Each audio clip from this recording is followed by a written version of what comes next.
toward on this computer. Like, I am ready for the semester to be done. Nothing against you guys. You guys are great. Just, teaching online.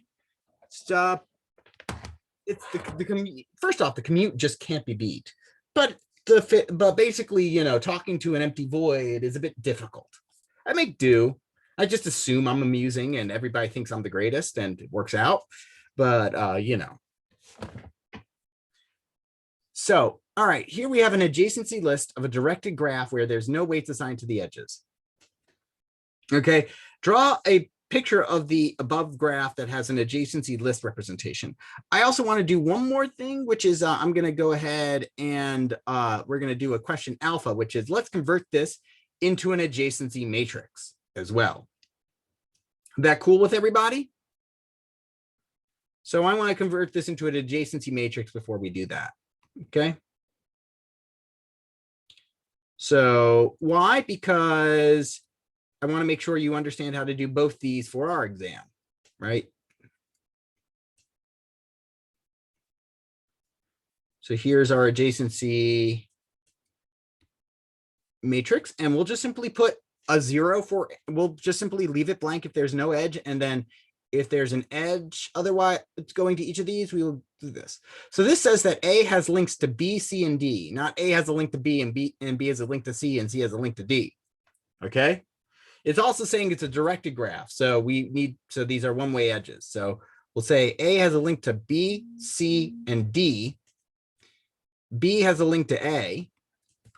C has a link to B and D doesn't go anywhere. So what does the picture of this directed graph look like? So let's draw ourselves an A, a B, a C, and a D. Now we know that D doesn't go anywhere. So A goes everywhere. A, B, and sorry. So A goes to B, C, and D. Okay. So B also will go to A. C goes to B and D. C goes to D and B.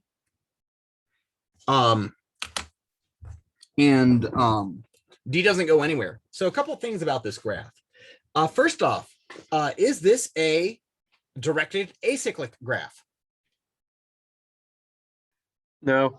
No. Well, give me a cycle. ABA. ABA. Okay. Can you give me typically we like our cycles to be 3. I don't know why, but let's give me a 3, one that's at least 3 long now. ACBA. ACBA. There we go. Okay. So next thing, what's cool about this graph is that it is something that we call a planar graph, which has no relevance. I'm just meant for us right now. You'll probably learn about it when you get into a bit more graph theory. But planar is a fancy way of saying that it's got all these, again, all these cool math things behind it. But it's a fancy way of saying if we draw the graph, none of the edges will crisscross. What's a planar graph means that we can arrange our edges and our nodes in such a way that I don't have to, like, you say, B to C has to cut through all these things. No, I can go around. And there's certain mathematical properties for that. If you're interested in that, by the way, and learning more about that, let me go ahead and stop this. Let me go to YouTube, 3 blue, 3 blue, 1 brown, and it is the mug, the 3 utilities puzzle. So if you're interested in that, you can find this in my worth watching video, but it's about trying to solve a puzzle of connecting 3 houses to 3 utilities. And it's working with different, and he's getting a bunch of different mathematics YouTubers to work on the puzzle. Which I guess you can do if you send them a free mug. So if you're interested in the planar property of graphs, excuse me for 1 second, I'm getting a second phone call from the same person.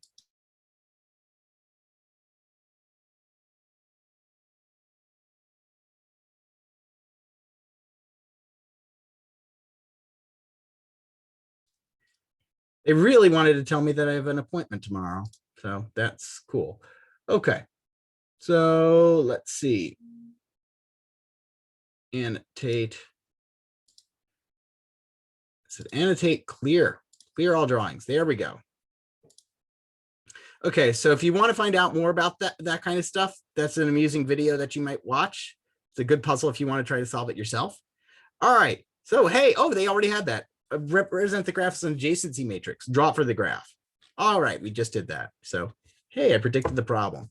All right, considering the following directed graph, and I like this graph for Dijkstra's a whole lot more than the other one we were doing. Consider the following directed graph. I will make one kind of comment over here, which is that I don't like using numbers for nodes. I really prefer doing stuff like this.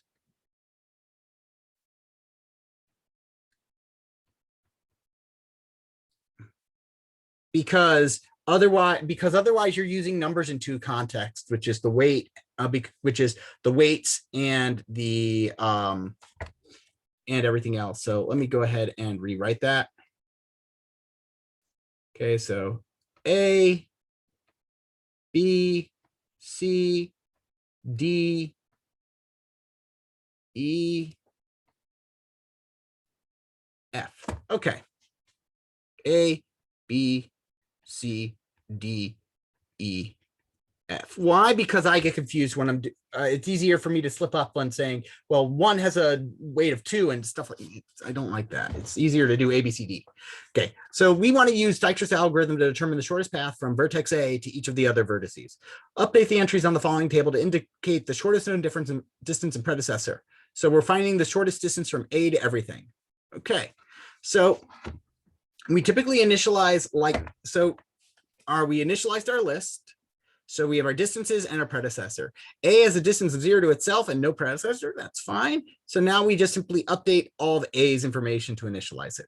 So A has an edge to 2. So we can get from B to B from A by a distance of 2. We can get to D from A by a distance of 3.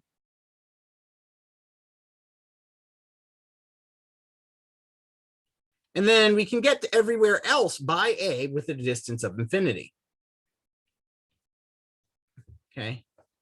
So next, what can we do? We can say, so now we look for the thing with the cheapest cost. So 2, so we've already done A because it's kind of our origin point. Okay. So 2, infinity, 2, 3, infinity, infinity. So 2 is the cheapest one. So we're going to work on 2 now. Okay, so let's look at all the things that B gives us. B has an edge to E and an edge to C. So B goes to C, a distance of, and it costs 5. So let's see, it costs 5 to get to C from B, and then, but what we're actually concerned about is not the distance from B to C, but the distance from A to C. So it costs 5 to get from B to C. And how much does it cost to get to B from A? It costs 2. So 2 plus 5. And we don't necessarily have to look at the graph. What we look at is this table. So 2 plus 5, is that less than the current cost to get to C? So I'm asking, is 7 less than infinity? Now, unless the realm of numbers has shrunk to a very small amount, then yes, 7 is less than infinity. And we update that to say, hey,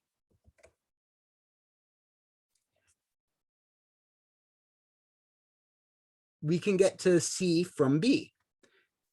Now we look at B to E. 2 plus 3 is 5. Is 5 less than infinity? Yes, it is. Okay, now let's go ahead and look. So now let's go through and see. We have 7, 3, 5, and infinity. Of those, 3 is the smallest. So we're going to go and look at 3. We're going to look at D, which has the cheapest cost of getting to it by 3. All right, D has one outstanding edge, which has a cost of 1 to get to C. So 1 plus the cost to get to D. So 1 plus 3 is 4.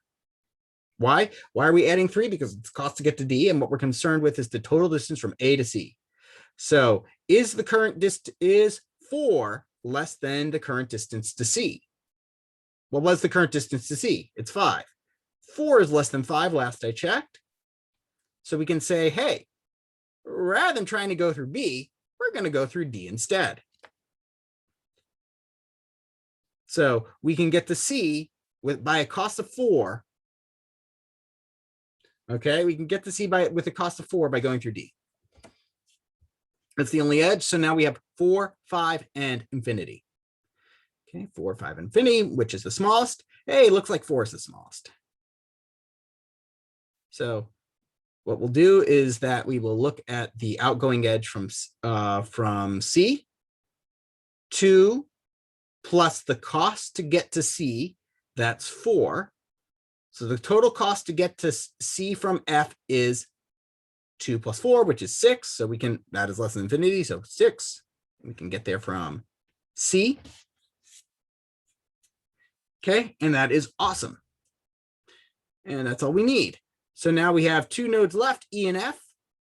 Cost to get to F is 6, cost to get to E is 5. So we look at E and we say, hey, is 4 plus the cost to get to E, which is 5, is 4 plus 5 less than the current cost it takes to get to 6? This is a better shortest path. And 9 is bigger than 6, so no, it is not. So we're done. And then we're at our last one, and it has no nodes to add, so we're done. So list the order. Wasn't keeping track of the order of what they of our algorithm. But it says list the vertices in the order that they went to the algorithm. And by my memory, we went from A, B, D, C, E, F, because my memory is very, I don't know. Yeah, I've got a good short-term memory like that sometimes.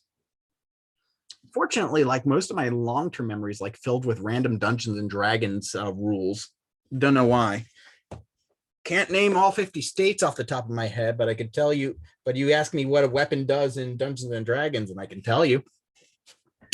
Why does do our heads fill up with so much useless information? I have no idea.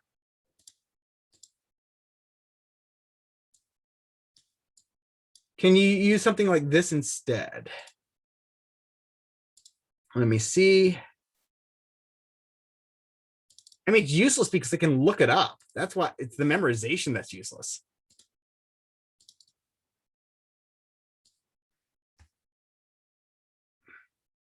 I mean, you could, but I mean, but I'll probably have you be entering things into a table that looks like this for the final exam. Yeah, sorry. But I mean, you can probably translate your answer into that because we only want the most recent. We want only the most recent thing. All right. So if V is the number of vertices in a directed graph and E is the number of edges, what is the running time of Dijkstra's algorithm? Give a brief justification for your answer.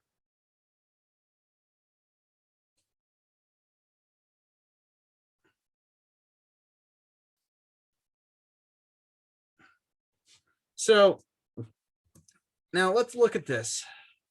So we have to go through all the vertices just to like queue them up at the beginning. And then we hit all the vertices once. And then we also hit all the edges once. So if we look at, and if we look it up, Dijkstra's algorithm, you'll see that basically that there is weird E plus V like V. What? No, that's not, but the way that depends on how you do it and what heap you're using. The running time the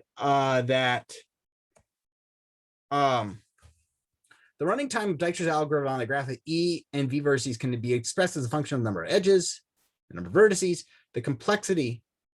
Okay, depends on how on the data structure that you use to represent the queue. In the following, you can simplify. You can do. You can simplify it like that.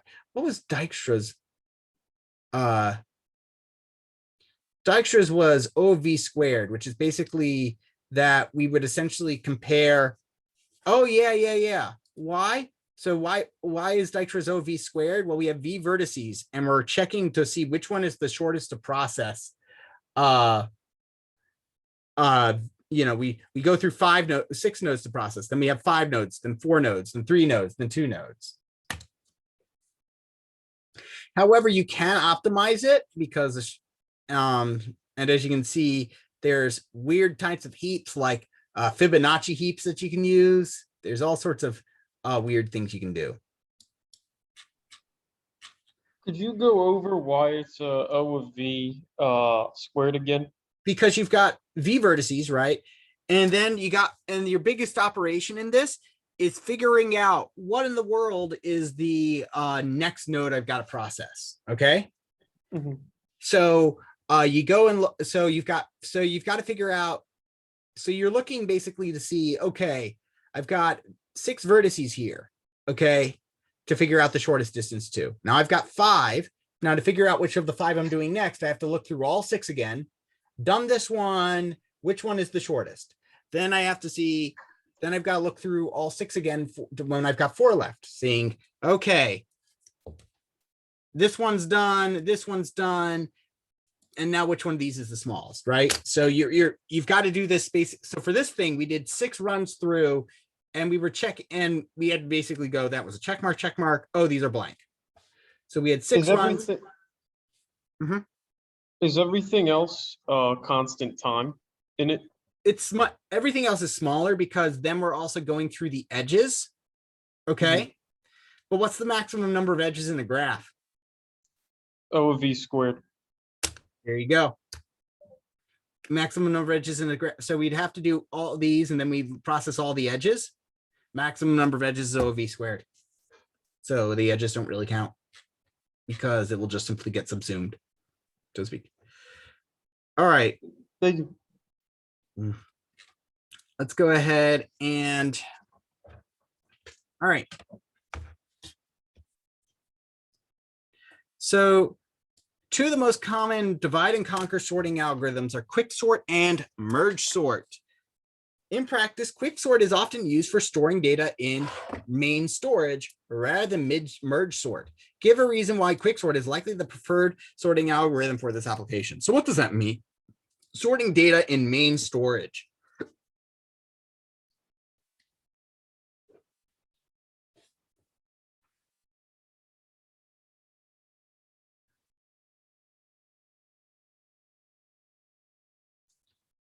So what does that mean? Anyone? Any stabs in the dark? You'll have to tell me. I'm assuming that this means basically sorting stuff on your hard drive as opposed to sorting stuff that's just been loaded into RAM. So why would you care about stuff that's been sorted on your hard drive? Or rather, why would you use quicksort to sort over merge sort if you're sorting stuff on your hard drive?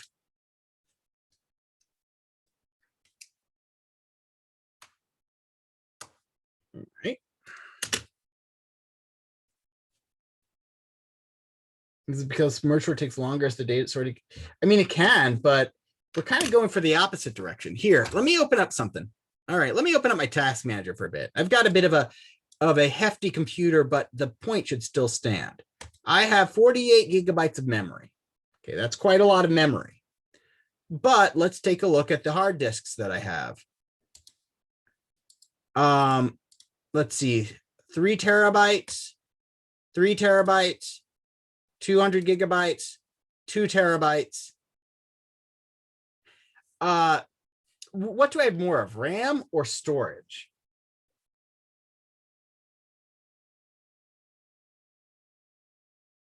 What do you have more of on your computer, RAM or storage? The answer, of course, is storage. You have more storage on your computer. Okay. Now, the idea here is, right, that if you are storing something if you're sorting something in storage, it's possibly because it's too big to load into memory, or loading it into memory is a big thing. So what do we know about the space complexity of quicksort and merge sort?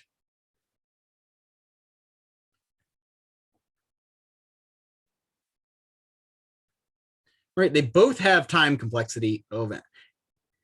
Yep, quicksort can be an in place, whereas merge sort is O of n space complexity, right? Because you need to be, because unless you've got everything stored as a linked list for some reason, you need to be, you're creating copies of everything when you're doing merge sort.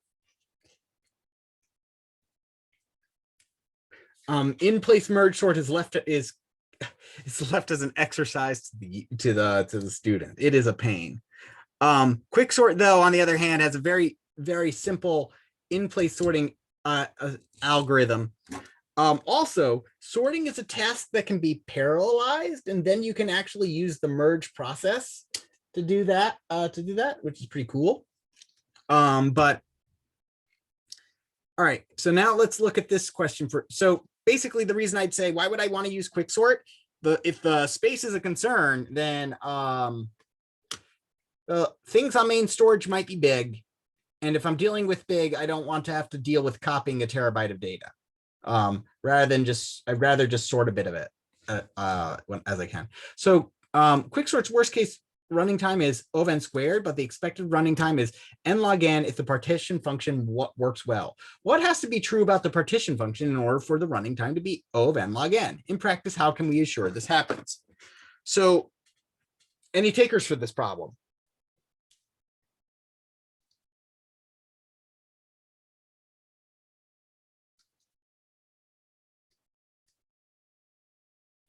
So the partition needs to be average for the, yep.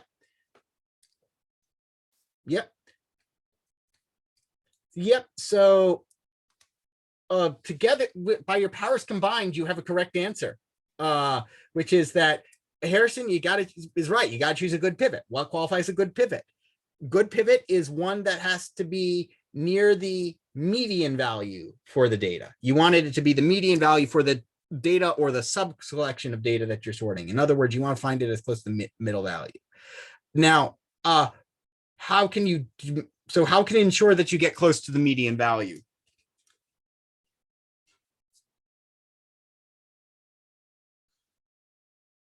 Yep, you can pick the middle. You can basically choose a subsection of you can take a small subsection of what you're sorting and choose the median value of that. That's one way to do that. Otherwise, finding median in array. Median of so there is a quick select algorithm, which I believe comes up in data structures. So non-data structures in the algorithms class. But let's see. There's different ways to do it, but it can be let's see.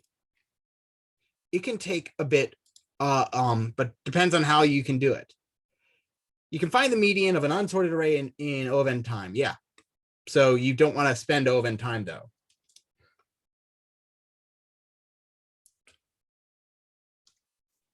So what we can do is that we can say, hey, if we just simply select like from 3 or 5, what the median is, that's going to be good.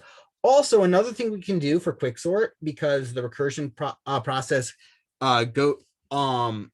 is quite a bit, is that we can have a clause over here, which is that basically if we want our sorting, if we're doing quicksort on an array, if we're quick sorting on an array from start end index, and we just simply ask ourselves before we do anything, if end minus start is less than 64. So in other words, are we sorting less than 64 spaces?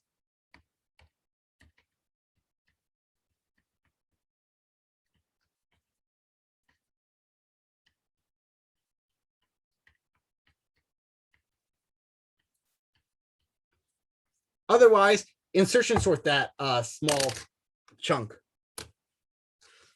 I'm serious. If it's a small thing and 64 is considered small, you insertion you can insertion sort the that rather than quick sort. It's an optimization you can do because of course there's a time cost with recursion. So there is a way you can often merge algorithms like this together. You just got to be clever about it. Okay. I have a quick question about the kind of a general question about the quick sort, merge sort in hard drive.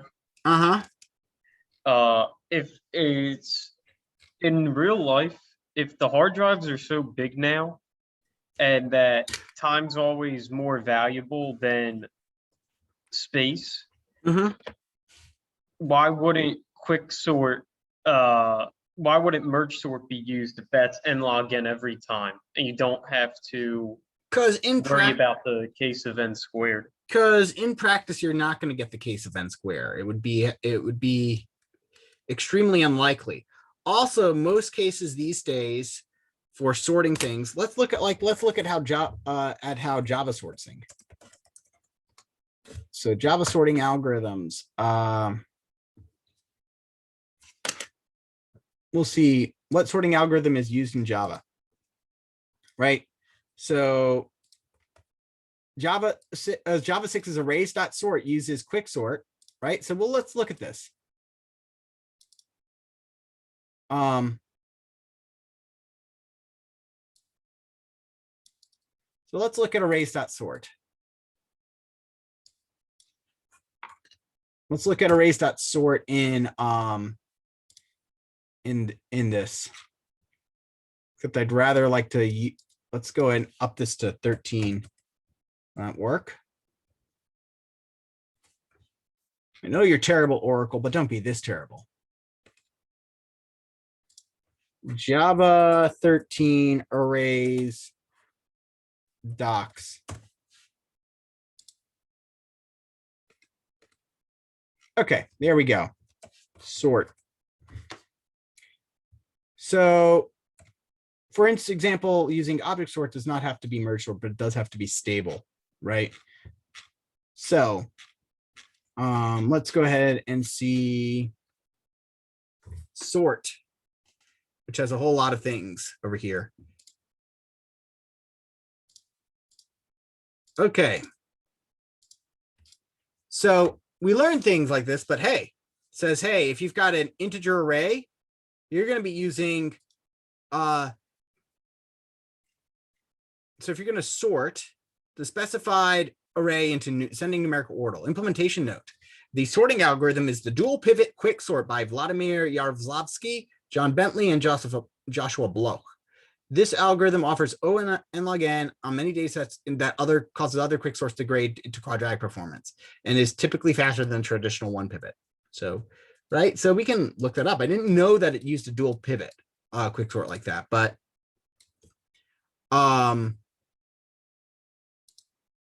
if you check this, there is a multi-pivot quick sort. It turned out to be fast enough to warrant implementation in Java 7 as the standard array to sort array of primitives. And then if we note, it says sorting algorithm, sorting array of objects is done using timsort. So it does use, so if we look at this, we then use sort this. So you're like, wait, why in the world is it using two different sorting algorithms, right? Why not just use quicksort for everything or timsort for everything? Well, quicksort is actually pretty dang quick. But what it comes down to is the stability of the of this. Okay. So the implementation is a stable, adaptive, iterative merge sort that requires fewer than n log n comparisons when the input array is partially sorted, while offering the performance of traditional merge sort when the input array is randomly ordered.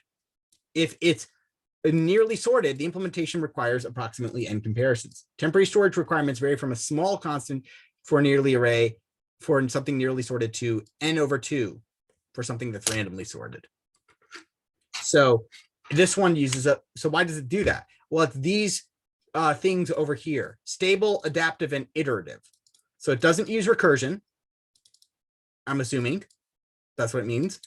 And stable. So I know what stable means. What does stable mean for sorting algorithms? Did I cover that in my videos, or did I somehow miss that? I don't think it was in the videos, but I could be wrong.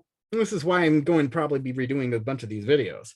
All right. So stable. So what does it mean for stable? It means that basically that, take a deck of cards, for instance. I have myself a king of hearts. And myself my king of hearts and my king of diamonds. Sorry, my king of clubs and my king of diamonds. Okay. And the idea for stable is that basically if the king of clubs appears first in the unsorted array, then it's going to be first in the sorted array. It's not going to swap positions with the king of diamonds. Does that make sense?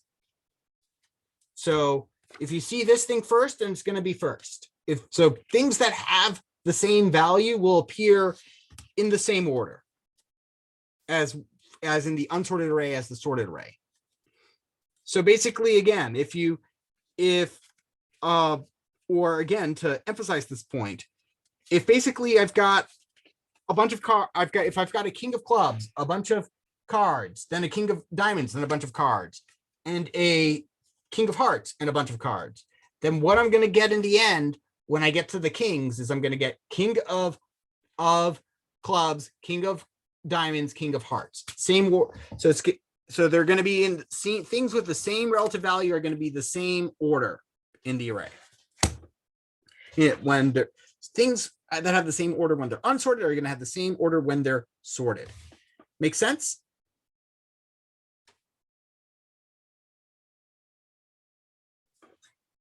Things of the same value. All right, adaptive.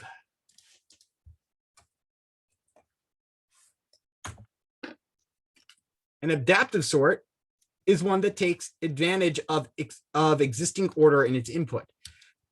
This is one of the reasons I love insertion sort. Because if you give a sorted array to merge sort or something that's almost sorted, it's going to take only O of n time. That's great. Merge sort by itself is not adaptive. Same with quicksort, not really adaptive. Oh, and it's certainly not stable. Now, you don't need something stable for sorting primitives. Why? Because it's just doubles. Who cares if a 5 and a 5 swap place? You don't really, since they're primitives, there's no way to differentiate between the first 5 and the second 5 and the third 5. Make sense? But all it says is that basically it's guaranteed to be stable. Equal items will not be reordered as a result of a of the sort. So that's why Java uses 2 sorting algorithms. I assume, because based off of the documentation I read. I haven't actually gone to Java developers and asked them, why, but based on the documentation that has been provided to us, I think this is a reasonable assumption to make. So does that make sense?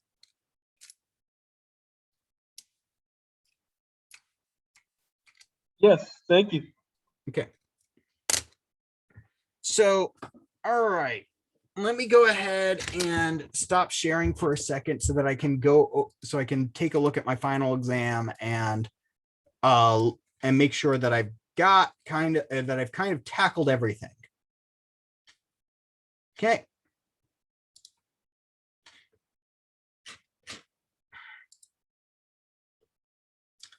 So there we go. Final exam. So on your final exam, you should expect something along the lines of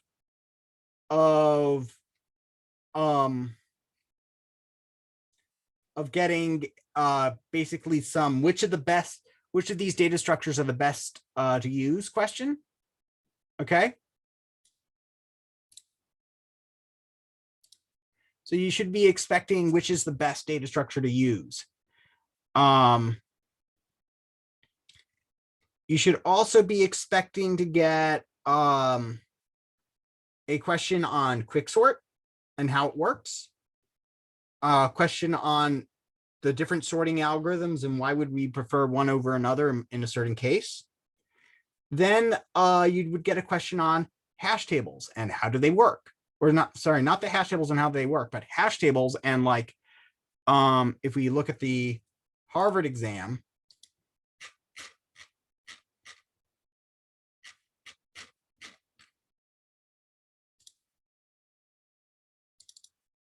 you would expect to get this kind of question. But basically put things in the right space given open addressing.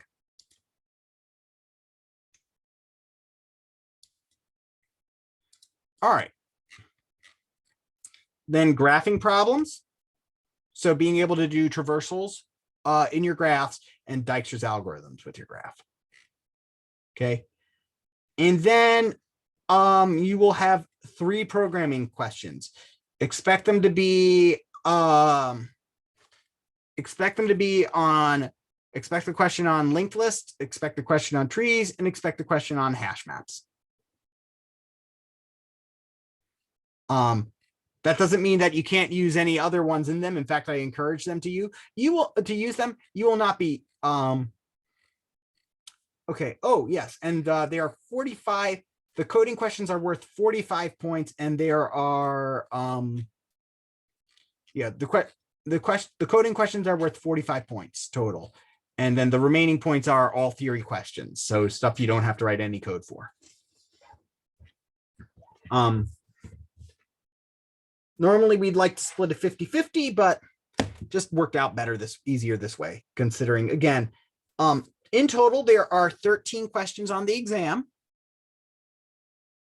So not too many. Again, we like to keep it short. Yeah, 55 points of theory. 45 points of exam question. Anything recursion, if it's tree, you probably, there will definitely be recursion because I just said trees. Trees implies recursions, although you don't necessarily have to do it that way. You don't necessarily. Excuse me. If you're doing stuff with trees, it is easier to do it with recursion. Okay. That doesn't mean you have to do it with recursion. Okay. If you can do it without recursion, great. More power to you. But again, there are only 13 questions because what I found with with taking these online is that you actually work faster on paper because you don't care about compilation errors on paper. And I find it harder to catch compilation errors on paper because it's harder to miss because on both our parts, it's harder to see. Oh, wait, did I just miss a semicolon? And the response to you on paper is, oh no, I missed a semicolon. And my response to you missing a semicolon on paper is, who cares? It's actually my response generally to that. But yeah, autocorrect for paper would be great. So overall, I would focus those.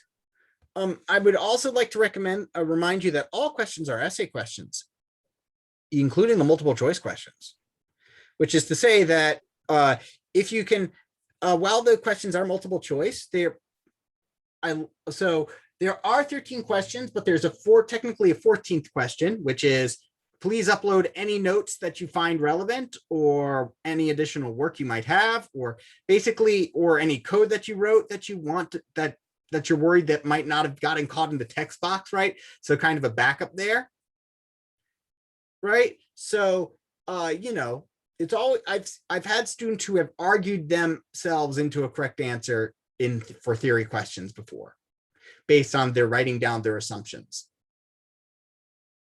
For the part where it's what data structure is the best, should Mhm. we assume that would be similar to the types of questions on the second exam, like Yes. with the Magic the Gathering card? Yeah, I really like that one because in Magic the Gathering, that structure is actually called the stack. Then and then we should use other data structures in our coding questions. Yes. Mhm. You can use what data structures you need. You will not need to write any, nor will you have access to the node class, I should say, because you're working with data structures. You'll have access to their methods, but not to the nodes, so to speak. I meant like utilize other data structures. Yeah, you can totally use, if it exists in Java, you can use it. It's fair game. And again, the fine print for all the exams, right? Please don't post it on Chegg. We're quite good at finding that stuff. Or Homework Helper or any of the other 1,000 sites that have cropped up that help students do plagiarism. And let me just talk for a second about my about what happened last semester in my 1051 class. So not you guys are great, but freshmen, got a problem with freshmen. And apologies to students who were freshmen with me or in my freshman class. But we because if you're in this class, it was you were probably not a problem. But some students in my freshman class just don't get the don't plagiarize thing. It's part of the reason why when I'm planning on writing a plagiarism detector program to kind of get it into their heads that it's not really hard to detect plagiarism in computer science. Especially when you don't know what you're doing. Case in point, for I had my final exam for 1051 last semester had 3 questions, just 3. Now, these are 3 big questions broken down into multiple parts. But one of them was doing here is a game. Simulate the rules for a game and do a Monte Carlo approximation to tell me how often the players who are working cooperatively win. And basically, it's all about the players just take turns rolling a 6-sided die, and they want to gather 16 pieces off the board before they roll the bad roll 5 times. So, how often do the players win? And it's about like 2/3 of the time they'll win, right? Again, completely random. Oh, and that's assuming they make optimal choices, but that's a completely different thing. They're allowed to assume that.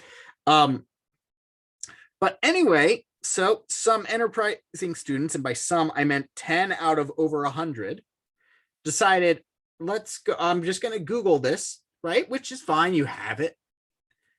You have Google and stuff to look up your answers. That's fine. If you find something useful that you can use, small portion of it, you can just cite it and drop it in, no problem. But some of my students decided, oh, hey, somebody did a Monte Carlo approximation of this game already. I'm just going to drop this. I'm just going to copy and paste this code. It's got the same name. The game's got the same name as the one that you've said. I'm going to just drop it and paste it into the answer, and I'm done with the question. Well, it didn't have the same name. Mine was game name first edition was children's edition. And the one they looked for was just game name. And those are actually 2 separate versions of the same game. Remember what I said about 16 pieces and a single die? If you actually had read the web page for the game, it was 2 dice and 32 pieces. So I had 10 students with identical code that wasn't cited and also was for the wrong game.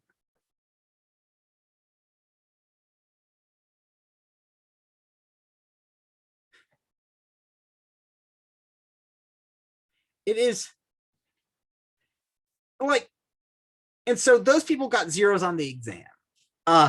Person who one person who said they got it from who emailed me and said, hey, I got this from there. And I suppose that's why you gave me a zero. Got just a zero on that question. But I mean, it was like, but now I have this very clear answer in my syllabus, which is that like now as a result, which is like copying, pasting code is one, and not citing it is one of the things that makes me annoyed. Copying, pasting code for the wrong problem and dropping it into your problem makes me really annoyed. Like, again, 10 people. And,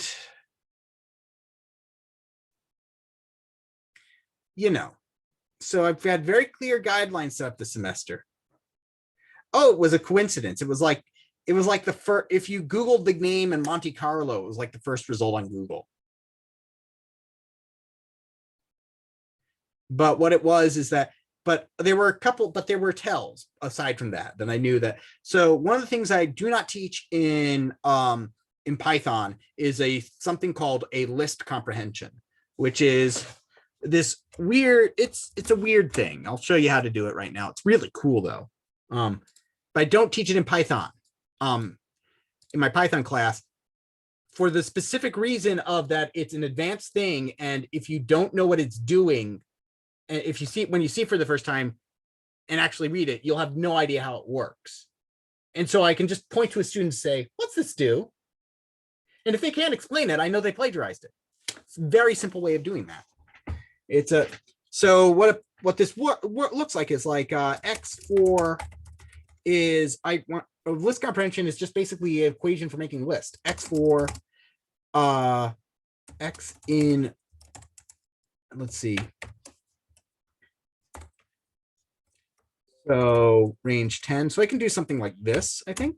Yep. And that just gives me a list of all the numbers from 0 to 10, but I can make these things wickedly more powerful, which is typically how they're used. Like I can do for 2x, or I can do something like this.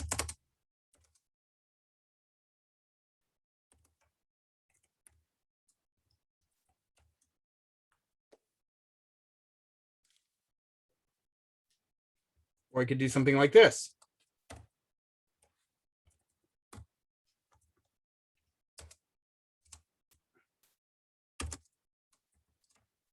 Which just simply says, hey, this list is made of X's. What are the X's? Well, X's are all the stuff in the range from 0 to 100, non-inclusive.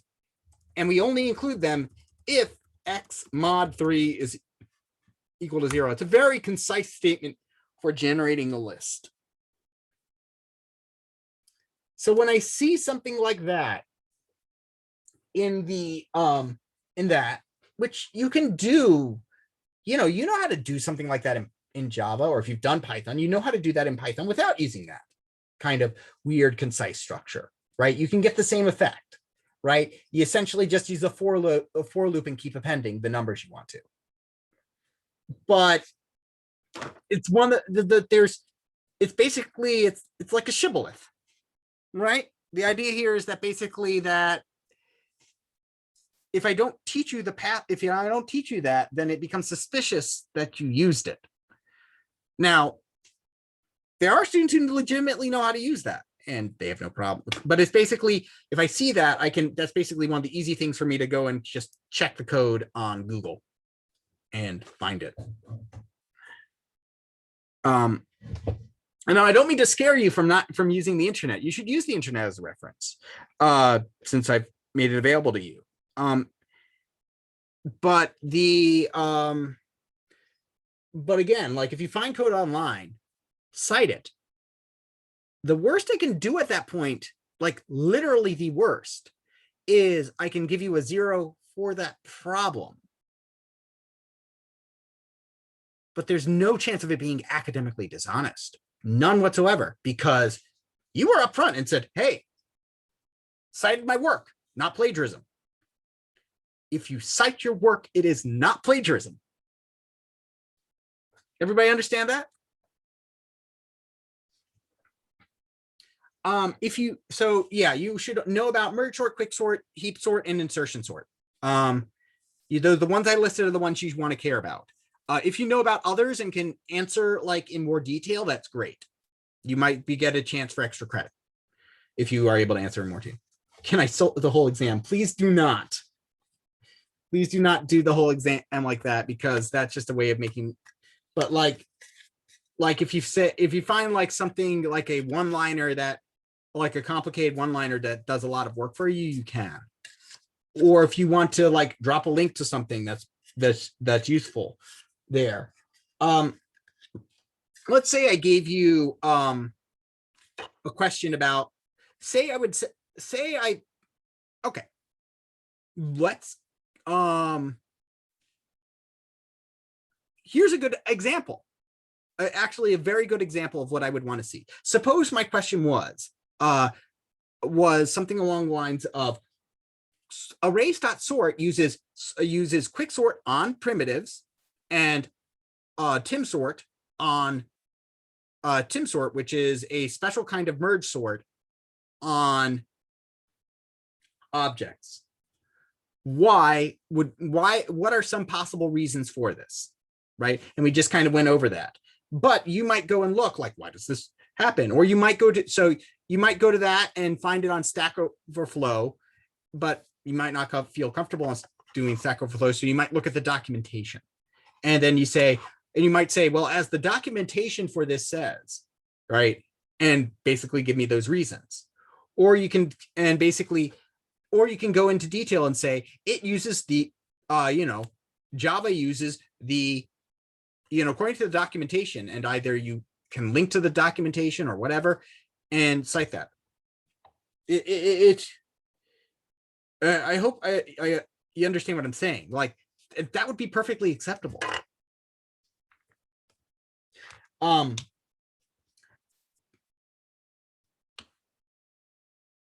No, I don't. I've never asked about the stability of sorting algorithms in the video.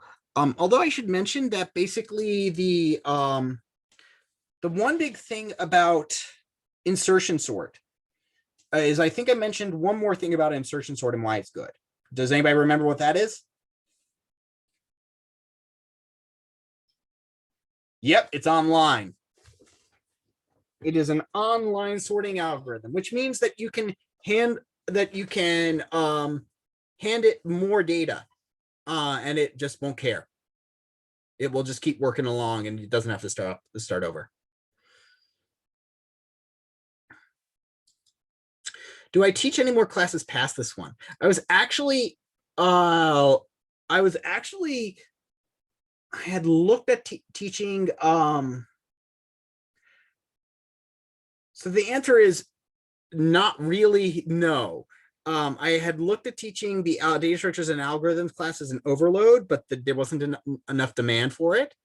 However, I do student. I do. So here's the thing. So this is a great time to bring this up. So now that you are going to be finished with data structures, one of the things that you can sign up for is to do undergraduate research. We typically like our students to have taken data structures, like they have to have one of two things: shown that they're amazing, that they have some amazing knowledge otherwise, or have experience, or Dr. Hughes is actually an excellent data structures and algorithms teacher. I'm good, but he's coming from the guy's a mathematic, comes from a very strong mathematics background. And so he knows that stuff. He teaches data structures and algorithms. And I think he does. And from all of the, from what I understand from everything, from all the students that have gone through, and like students have ended up at Google and stuff, they basically say, yeah, Dr. Hughes taught me everything that's great. I didn't know that about Hughes, but I do know that that we have.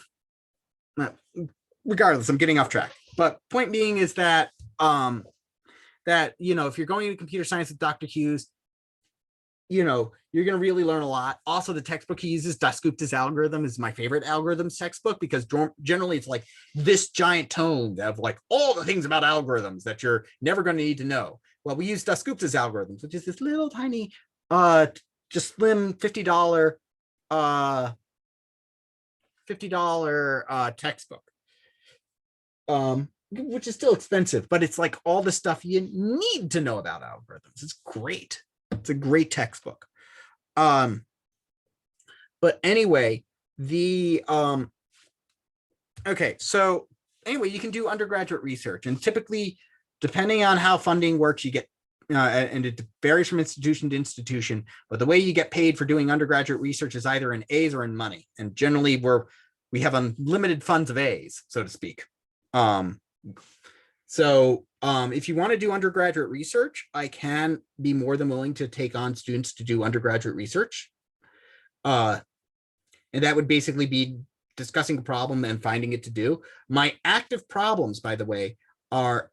research areas, by the way, are in computer science and music. So basically learning how to apply machine learning or some kind of creative stuff for that. And also what I'm kind of pivoting to is computer science education. So that would probably be something I would collaborate on with another professor to see where we could do that. But that's basically what are better techniques. But that would be doing research of coming up with better ways to teach computer science, what things are effective for teaching computer science, what are effective ways of retention in computer science. How can we make sure that computer science is basically taught not just well in university settings, but also in K through 12 settings? And since I like teaching, it's kind of something I really enjoy. So those are my two active research areas, which is basically doing music and this stuff, and doing teaching computer science. So I'm willing to, if you're interested in that kind of stuff, we can talk about that. I literally just published a paper with my first undergraduate student, so that was great. It's a paper I've been working on already, but he helped me finish it up, so that can be nice. Now,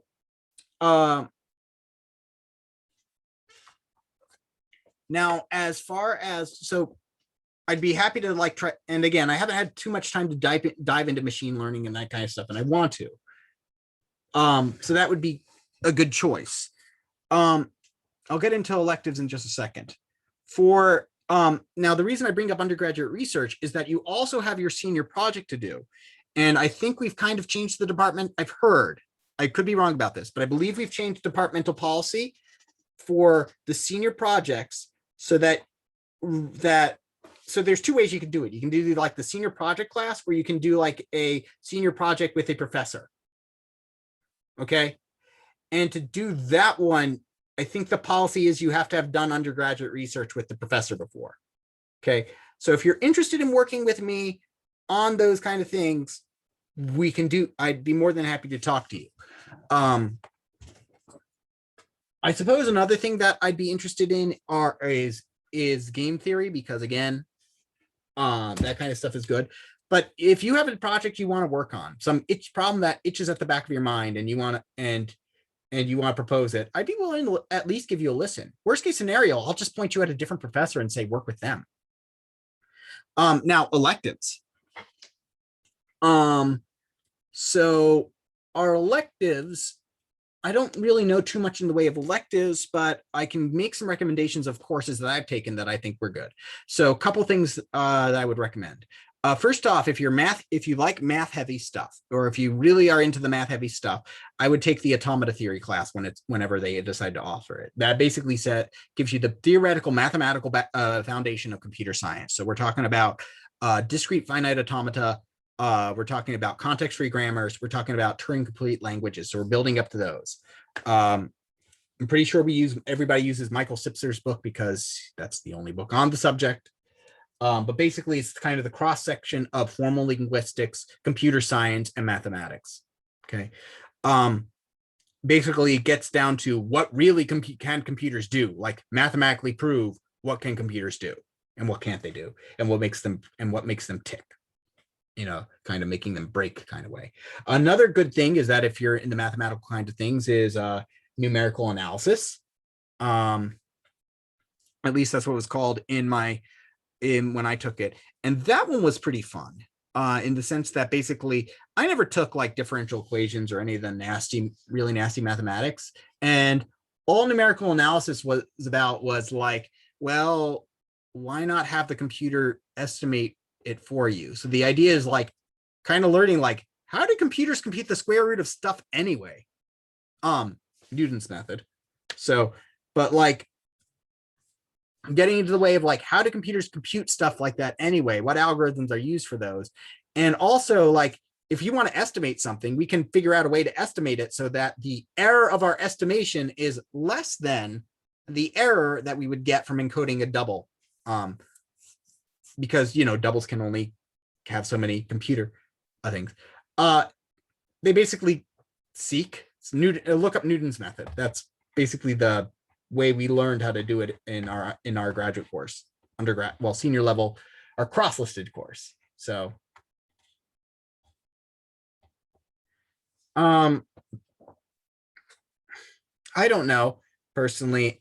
I think more mathematics is always more useful, because mathematics are kind of great. They really help you exercise those abstract thinking muscles. I took Calc 3. I didn't have too much of an issue with it. It was Calc 2 that gave me an issue, but that was more because I had a terrible work ethic as a student. Got a D in Calc 2 my first time around. Then I went around and got a C in Calc 3 the second semester, and then redid Calc 2 during the summer for freshman forgiveness. And of course, after doing Calc 3, that was pretty easy, so I got an A in that. Yeah, so I messed up because I had no work ethic my first 2 years, and then I got better. So, but I think Calc 3 is pretty, I think calculus is pretty good to know how to do those multivariable kind of stuff.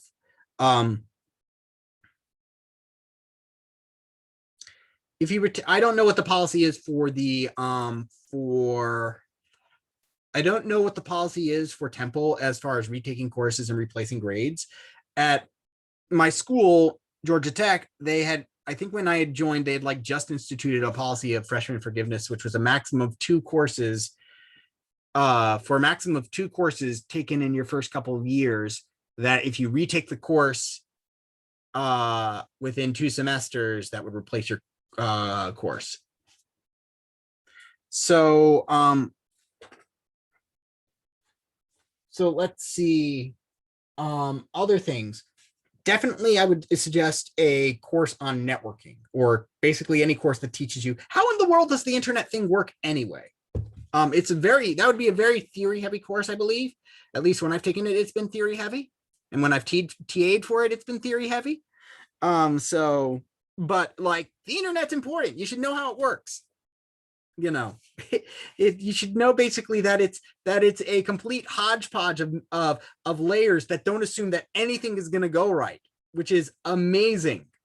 Like, nothing, like the constant assumption is that nothing's going to go right and everything's going to go wrong at all the times. It's amazing that this thing works in the first place. I don't know if necessarily wireless networks or security class would teach that. It is useful to know to learn about security, but also know that most security that we're going to learn about, like, you're going to learn a lot about encryption methods and stuff, but it's also very much important to understand that a lot of security is broken just by the fact that humans are dumb. And that I include myself in that statement. The fundamental issue with security is problem exists between the keyboard, between the chair and keyboard. The fundamental issue between the internet and security, or computers and security, is that security, to be completely secure, you have to trust no one. You can't trust anyone. But to connect and to even use a computer, you have to trust somebody at some point, which is like, you're going to trust that that your computer isn't rigged to blow up when you turn it on. So there's some layer of trust in there. You got to trust that basically that the site you're talking to, that basically the person who's directing you to Google is trustworthy. There's trust that needs to be baked in, and it's really hard to trust all those things, and it's a mess. I mean, if you want to understand what a mess trust is, look up the Byzantine generals problem, which is like basically you're trying to coordinate attacks between multiple parties are trying to coordinate multiple attacks, but you need to make sure that you're all going to attack and all are on the same page. So how do you coordinate that? Well, right. So I send a messenger over to the other army and they say with attack at dawn, and they say acknowledged, but it's a chance that my message could be intercepted. So I send attack at dawn, that could be intercepted. So if I don't get a message back, that means one of two things, and I don't know which one. Either my attack at dawn message never got there, or their acknowledgement never got back.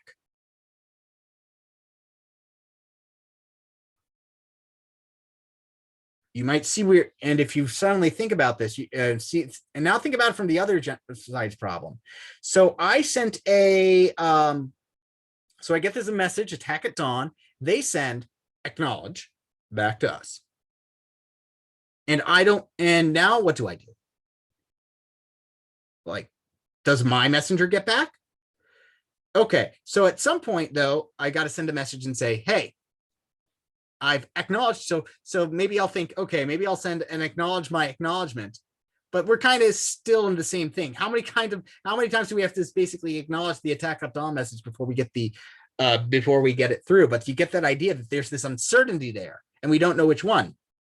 And then we independently have to decide come the morning of the attack, are we going to attack at dawn? That's not actually the Byzantine generals problem. I think that's the two generals problem. Byzantine is about people who about basically people not necessarily that means people are going to be bad actors.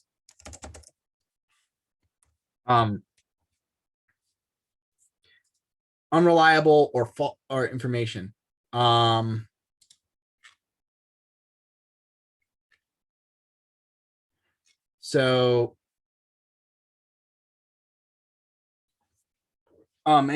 it's a very similar thing. Basically, we need to agree on whether attack or retreat.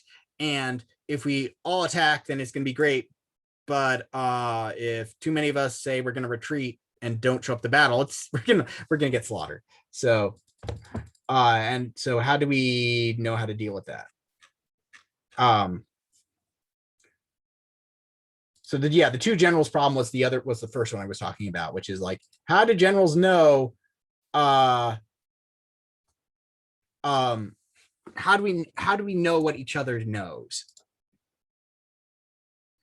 And Olivia, you're completely correct. You can have a great system, but if someone writes their password on the sticky note stuck to their monitor, that was like one of the complaints about the Deus Ex, the first remake of the Deus Ex games. I think it was Mankind Divided, the first of the new Deus Ex games that came out. Like they were like, hey, why can't I just find passwords just for these terminals written around rather than hacking them? That seems unrealistic. Ask any IT guy. That ain't unrealistic. People write down their usernames and passwords all the time. Anyway, any languages, software packet, framework that should be covered in the none of those. No, it doesn't really matter what framework or packages. Whatever we learn is going to be it can be obsoleted pretty soon. Like there was one paradigm that was like like everybody used it when I came out. Then everybody was talking about blockchains about 5 years ago, and now it's all about containers and stuff, right? So it's always evolving. There's always a more useful tool. What we care about in computer science is teaching you how to solve problems. And for data structures, the role of data structures in that is how do you organize your data in a way that best helps you to solve those problems. right? Because if you got your data organized, then you can, and that can often be like 90% of the work to solving a problem. Just having your data organized and having it in a proper way. And even if that doesn't, then at least you have a way of doing it efficiently. So that's why we teach data structures. Also, it does help with the whole actual problem solving thing. So yeah, it is 12:21. So I'm going to stop recording.